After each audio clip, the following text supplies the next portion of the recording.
ಚುನಾವಣೆಗೆ ಪ್ರಿಪೇರ್ ಆಗ್ತಕ್ಕಂಥದ್ದು ಎಲ್ಲ ಪಕ್ಷಗಳ ಡೆಮಾಕ್ರಸಿನಲ್ಲಿ ಅನಿವಾರ್ಯ ಅಲ್ಲ. 3 ಕಡೆ ಈಗ ರಾಜ್ಯದಲ್ಲಿ ಲೋಕಸಭಾ ಸದಸ್ಯರಿಗೆ ಆಯ್ಕೆ ಆಗಿರೋದ್ರಿಂದ ಖಾಲಿ ಆಗಿರೋ ಸ್ಥಳಕ್ಕೆ ಚುನಾವಣೆ ನಡೆಯುತ್ತೆ. ಎನಿ ಮೂಮೆಂಟ್ ಆಯೋಗ ಚುನಾವಣೆ ಘೋಷಣೆ ಮಾಡ್ಬೋದು ಅಥವಾ 1-2 ತಿಂಗಳು ಟೈಮು ತಗೋಬೋದು. ಪ್ರಿಪೇರ್ ಆಗಲಿಕ್ಕೆ ನಮ್ಮ ಪಕ್ಷದ ಅಧ್ಯಕ್ಷರು 3 ಕ್ಷೇತ್ರದಲ್ಲಿ ಒಂದು ಸಮಿತಿನ ಕ್ಯಾಂಡಿಡೇಟ್ ಆಯ್ಕೆ ಮಾಡ್ತಕ್ಕಂಥದ್ದಕ್ಕೆ ಒಂದು ಸಮಿತಿ ಮಾಡಿದ್ದಾರೆ. ಸೊ ಆ ಸಮಿತಿಯಿಂದ ನಾವು ಮೀಟಿಂಗ್ ಕರೆದು ಸ್ಥಳೀಯ ಕಾರ್ಯಕರ್ತರು, ಸಾರ್ವಜನಿಕರು, ನಮ್ಮ ಪಕ್ಷದ ಇಂಪಾರ್ಟೆಂಟ್ ಲೀಡರ್ಗಳು ಎಲ್ಲರೂ ಕರೆದು ಮೀಟಿಂಗ್ ಮಾಡೋವಂಥ ಪ್ರೋಸೆಸ್ ಮಾಡ್ತೀವಿ.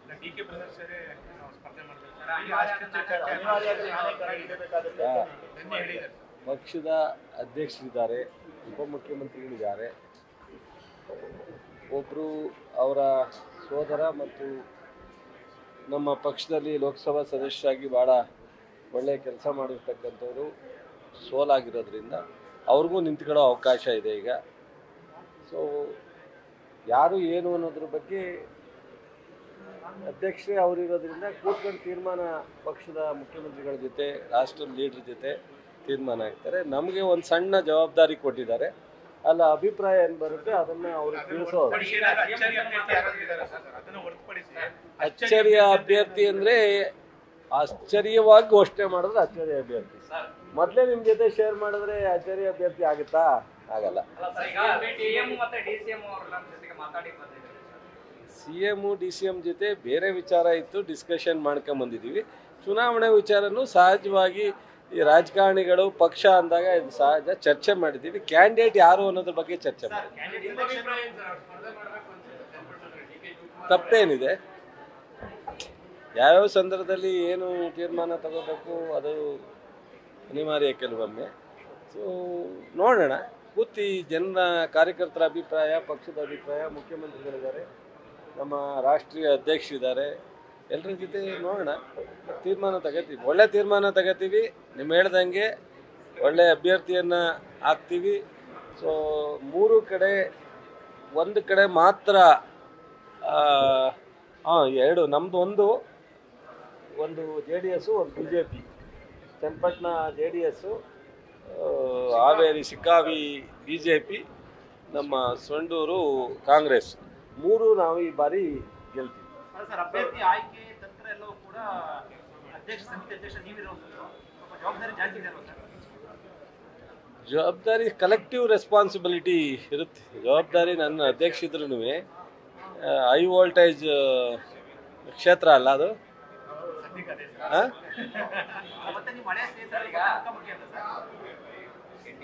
ಜನ ಬಯಸಿದ್ರೆ ನಾನೇ ಬರಬೇಕಾಗತ್ತೆ ಅನ್ನುವಂಥ ಮಾತುಗಳನ್ನು ನಿನ್ನೆ ಚನ್ನಪಟ್ಟಣ ರೋಡ್ ಶೋ ಸಂದರ್ಭದಲ್ಲೂ ಹೇಳಿದ್ದಾರೆ.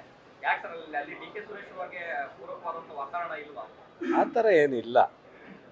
ಸೊ ಅದು ಕೂತ್ಕೊಂಡು ಚರ್ಚೆ ಮಾಡಿದಾಗ ಆ ವಿಚಾರಗಳು ಯಾಕೆ, ಏನು, ಯಾರನ್ನ ಅಂತ ಕೆಲವೊಮ್ಮೆ ಬೇರೆ ಬೇರೆ ಕ್ಯಾಲ್ಕುಲೇಷನ್ ಇರುತ್ತೆ. ಇಡೀ 8 ಕ್ಷೇತ್ರದಲ್ಲಿ 3 ಬಾರಿ ಸಂಸದರಾದರು, 17,000 ಓಟ್ ಬಿದ್ದದನ್ನ 85,000 ತಗೊಳಕ್ಕೆ ಸಕ್ಸಸ್ ಆದವರು ಕೇಪಬಲ್ ಇಲ್ಲ ಅಂತ ಹೇಳೋಕ್ಕಾಗತ್ತಾ? ಸುರೇಶ್ ಅವ್ರಿಗೆ ತಾನೇ 85,000 ಓಟ್ ಕೊಟ್ಟರು ಚನ್ನಪಟ್ಟಣದಲ್ಲಿ. 17,000 18,000 ಇತ್ತು ಲಾಸ್ಟ್ ಅಸೆಂಬ್ಲಿನಲ್ಲಿ.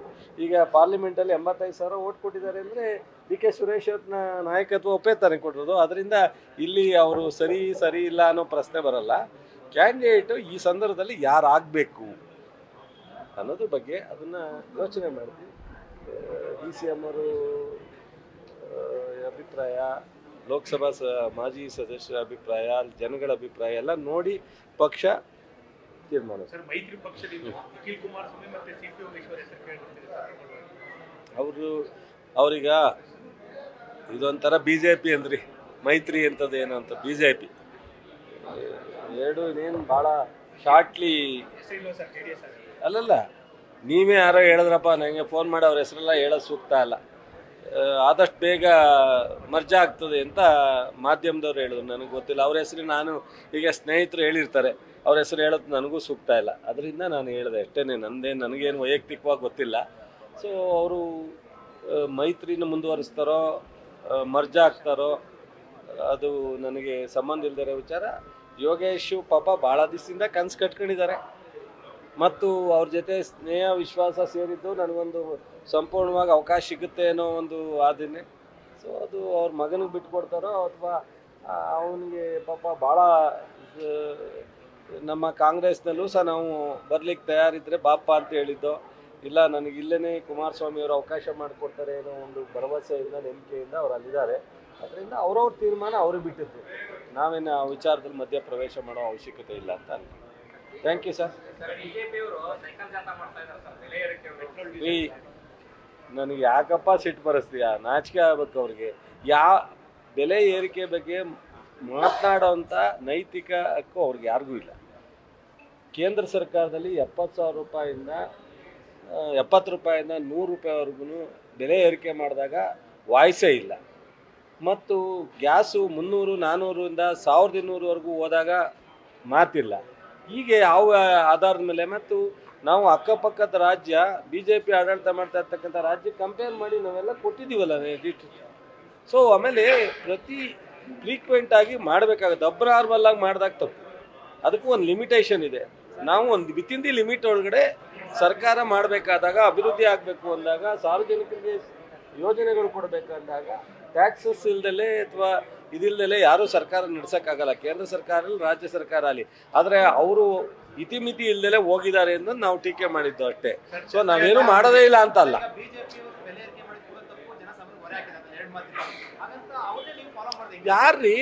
ಯಾರು ಅವ್ರು ಫಾಲೋ ಮಾಡ್ತೀವಿ ಅಂತ ಹೇಳೋರು?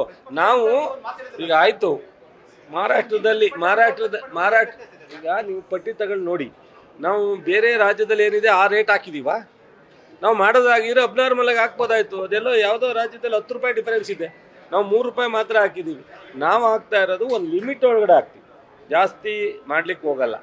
ಸೊ ನಿರಂತರವಾಗಿ ಟ್ಯಾಕ್ಸು ಪ್ರತಿ ವರ್ಷ ಇರ್ಬೋದು, 3 ವರ್ಷಕ್ಕೊಂದ್ಸಲ ಇರ್ಬೋದು, ಹಾಕುವಂಥದ್ದು ಸರ್ಕಾರಕ್ಕೆ ಅನಿವಾರ್ಯ ಇರುತ್ತೆ. ಬಟ್ ಆದರೆ ಅದಕ್ಕೆ ಒಂದು ಜನಕ್ಕೆ ಹೊರೆ ಆಗದಂಗೆ ಮಾಡುವಂಥ ಕೆಲಸನ ಈ ಕಾಂಗ್ರೆಸ್ ಸರ್ಕಾರ. ಎಲ್ಲ ಇಡೀ ರಾಷ್ಟ್ರವನ್ನು ನಾವು ಗಮನದಲ್ಲಿಟ್ಕೊಂಡು ನಾವು ಭಾಳ ವರ್ಷದ ನಂತರ ಒಂದಷ್ಟು ಸೆಷನ್ನ ಹಾಕಬೇಕಾಗಿದೆ, ಮಾಡಿದ್ದೀವಿ.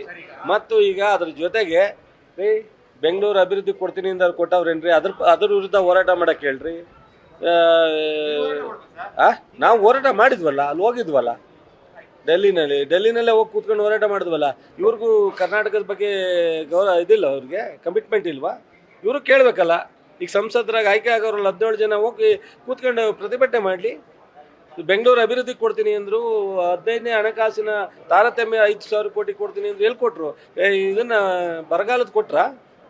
ಸುಪ್ರೀಂ ಕೋರ್ಟ್ ಡೈರೆಕ್ಷನ್ ಮೇಲೆ ದುಡ್ಡು ಕೊಟ್ಟಿರೋದು. ಮೀಟಿಂಗೇ ಆಗಿಲ್ಲ, ಅಮಿತ್ ಶಾ ಅಧ್ಯಕ್ಷತೆಯಲ್ಲಿ ಮೀಟಿಂಗೇ ಆಗಿಲ್ವಲ್ಲ.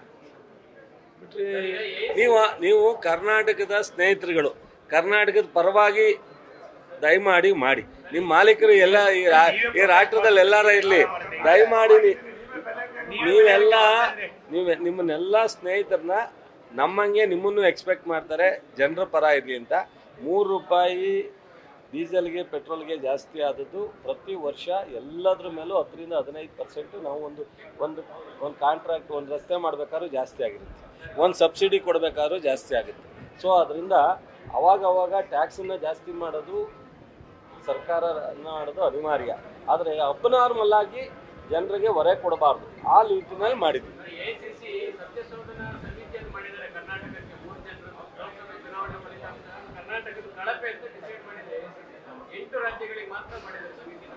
ನೋಡ್ರಿ, ನಮ್ಮ ಪಕ್ಷ ಹೈಕಮಾಂಡು ನಮಗೆ ಎಚ್ಚರಿಕೆ ಕೊಡ್ತಕ್ಕಂಥದ್ದು ಮತ್ತು ಸಮಿತಿ ಮಾಡಿ ಎಲ್ಲೆಲ್ಲಿ ನಮ್ಮ ತಪ್ಪಾಗಿದೆ, ಎಲ್ಲಿ ನಾವು ಕರೆಕ್ಟ್ ಮಾಡ್ಕೋಬೇಕು ಅನ್ನೋದ್ರ ಬಗ್ಗೆ ಸಲಹೆ ಕೊಟ್ಟರೆ ನಾವು ಅದನ್ನು ತಗೋತೀವಿ. ಬಟ್ ಆದರೆ ಕರ್ನಾಟಕದ ಕಳೆದ ಬಾರಿ ಒಂದಿತ್ತು, 2000 ಸಿದ್ದರಾಮಯ್ಯವ್ರು ಮುಖ್ಯಮಂತ್ರಿ ಆದಾಗಲೂ ನಾವು 9 ಸೀಟ್ ಗೆದ್ದಿದ್ದು. ಸ್ವಲ್ಪ ಹಲವಾರು ಕಾರಣಕ್ಕೆ ನಾವು ಸ್ವಲ್ಪ ಕಳೆದ 10-15 ವರ್ಷದ ಹಿಂದೆ ಇದ್ದಂಥ ಪರಿಸ್ಥಿತಿಗೆ ನಾವು ರೀಚ್ ಆಗಿಲ್ಲ. ನಾವು ಈ ಸಲ ಎಕ್ಸ್ಪೆಕ್ಟ್ ಮಾಡಿದ್ದೋ 15 ಮೇಲೆ ನಾವು ರೀಚ್ ಆಗ್ತೀವಿ ಅಂತ. ಸೊ ಒಂದು 2-3-4 ಸೀಟು ನಾವು ಡಿಪೀಟ್ ಆಗಿದ್ದೀವಿ, ಇಲ್ಲ ಅಂತ ಹೇಳಲ್ಲ. ಸೊ ವ್ಯತ್ಯಾಸ ಆಗಿದೆ. ಹಂಗಂತ ಅಂದ್ರೆಗೆ ವೋಟಿಂಗ್ ಪರ್ಸೆಂಟೇಜ್ ಲೆಕ್ಕ ಹಾಕಿದಾಗ ಜಾಸ್ತಿ ಇದ್ದೀವಿ. ಸೊ ಸೀಟು ನಂಬರ್ನ ಬಂದಾಗ ಸ್ವಲ್ಪ ಕಡಿಮೆ ಆಗಿದೆ. ಬಟ್ ಕಂಪ್ಯಾರಿಸನ್ ಮಾಡೋಕ್ಕೆ ಹೋದಾಗ ನಾವೇನು ಕಳಪೆ ಆಗಿಲ್ಲ. ಈಗ ಅವರು 20 ಅಲಯನ್ಸು ಸೇರಿ 27 ಗೆದ್ದಿದ್ದವರು, ಇಂಡಿಪೆಂಡೆಂಟು ಅವ್ರ ಜೊತೆಲೇ ಇದ್ದರು. ಸೊ JDS ಅಲಯನ್ಸ್ ಆಗಿದ್ರು, ಹಾಗಾಗಿ 27 ಅವರು 27ರಿಂದ 17ಕ್ಕೆ ಬಂದವರು ಅವ್ರದ್ದು ಕಳಪೆ ಅಲ್ವಾ? ಬಿ ಜೆ ಪಿಯವರು ಕೇಂದ್ರದಲ್ಲಿ ಸರ್ಕಾರ ಇಟ್ಕೊಂಡು ನಾವು ಮೋದಿ ವೇವು ಅಥವಾ NDA ಆಳುಮೂಳು ಏನೇನೋ ಹೇಳ್ತಿದ್ದರು, 27ರಿಂದ 17ಕ್ಕೆ ಅಂದರೆ 10 ಸೀಟ್ ಕಡಿಮೆ ಆಯ್ತಲ್ಲ ಅವ್ರಿಗೆ. ಹೇಳಿ ನೋಡ್ರಿ, ಇರುತ್ತೆ ರಾಜಕಾರಣ ಮಾಡೋಣ, ಮುಂದಕ್ಕೆ ಇನ್ನೂ ಇಂಪ್ರೂವ್ ಆಗುತ್ತೆ.